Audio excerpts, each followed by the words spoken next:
Shrimad home remedies में आपका स्वागत है और हम आपको बताएंगे कि सूर्य और शिवलिंग पर जल चढ़ाने के पीछे क्या रीजन है, क्या वैज्ञानिक कारण है।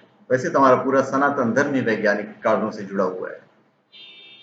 हमारी लगभग सारी धार्मिक मान्यताएं कहीं न कहीं किसी साइंटिफिक रीजन की वजह से बनी हुई है। आपको जानकर हैरानी होगी कि सूर्य देव या शिवलिंग को जल चढ़ाने के पीछे साइंटिफिक रीजन है।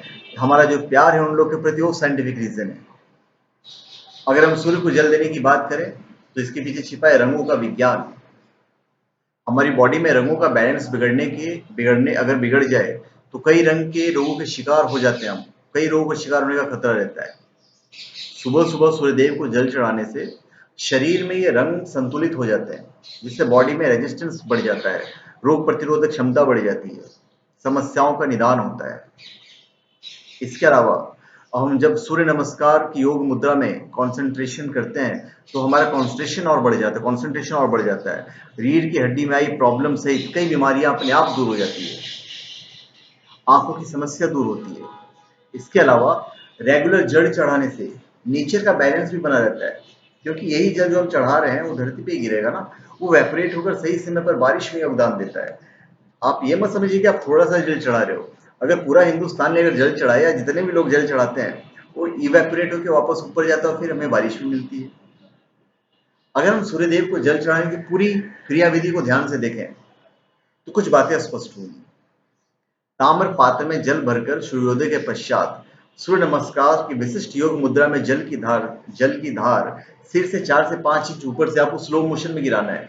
और जब आप स्लो मोशन में गिराते हैं तो जल की धार से सूर्य की प्रकाश रश्मियों की एकाग्रता से देखा जाता है। इसके लाभ ये हैं कि आंखों और शरीर को एंटीबैक्टीरियल डोज मिलने के साथ तरावट भी मिलती है और लंबी अवधि तक उनमें समस्या नहीं उत्पन्न होती। सूर्य नमस्कार की मुद्रा की अगर आप बात करें तो ये भी कि अपने आप में कई रोगों का इलाज है। इससे मस्तिष्क की एकाग्रता बढ़ने के साथ शारीरिक संतुलन सधता है और रीढ़ की हड्डियों में विकार उत्पन्न नहीं होते। ये ग्रहों को प्रभावित करता है। अगर हम कुछ और गहराई में उतरे तो हमें पता चलेगा कि रंगों का ये विज्ञान ज्योतिष शास्त्र और रत्न विज्ञान के साथ कहीं अधिक जुड़ता है। रंगों के आधार पर ही रत्नों का चयन किया जाता है ना, जो अपने अपने विशेष स्पेक्ट्रम और तरंग दैर्ध्य के अनुसार विशेष ग्रहों को प्रभावित करने में सक्षम होते हैं। किसी भी ग्रह की नेगेटिव एनर्जी को विशेष रंग के प्रयोग से परावर्तित या अपरावर्तित किया जा सकता है। अब हम शिवलिंग की बात करेंगे। पूरा न्यूक्लियर रिएक्टर का सिंबल है। अब हम बात करते हैं शिवलिंग पर जल सहित जितनी भी चीजें चढ़ाई जाती है, बेलपत्र, भांग, धतूरा, आग, कुछ भी। आपको जानकर हैरानी होगी कि शिवलिंग खुद में न्यूक्लियर रिएक्टर का सबसे बड़ा सिंबल है। इसकी पौराणिक कथा तो ब्रह्मा और विष्णु के बीच एक सर्त से जुड़ी हुई है। शिवलिंग ब्रह्मांड का प्रतिनिधि है।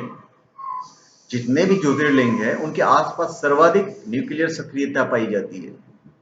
यही कारण है कि शिवलिंग की तप्तता को शांत रखने के लिए उन पर जल सहित बेलपत्र, धतूरा जैसे रेडियो धर्मिता को अवशोषित करने वाले पदार्थों को चढ़ाया जाता है। आप देखेंगे कई ऐसी मान्यताएं केवल परंपरा व धर्म के नाम पर निभाई जाती है, किंतु यदि उनकी गहराई से छानबीन की जाए तो उनके पीछे छिपे वैज्ञानिकता को समझा जा सकता है। और यह सिर्फ सनातन धर्म में और कहीं भी नहीं है। आप ये मत समझिए कि हम सनातन धर्म को प्रोत्साहित कर रहे हैं। हमने इस्लाम धर्म के बारे में वीडियो डाली, उनकी अच्छाइयों के बारे में बताया है। जो बेस्ट है वो बेस्ट है। तो हमारा जो सनातन धर्म है वो पूरी तरह वैज्ञानिकता पे आधारित है। तो हमने आपको बताया कि सूर्य और शिवलिंग को जल चढ़ाने के पीछे क्या वैज्ञानिक कारण है। तो धन्यवाद। और आपसे हमारी गुजारिश है कि आप हमारे वीडियो को शेयर कर दीजिएगा, ताकि ये ज्ञान जो हमने आपको दिया है ये दूसरे लोग तक भी पहुंचे। तो धन्यवाद। आप हमारे चैनल पर सब्सक्राइब करें और अपने कमेंट दीजिए। धन्यवाद।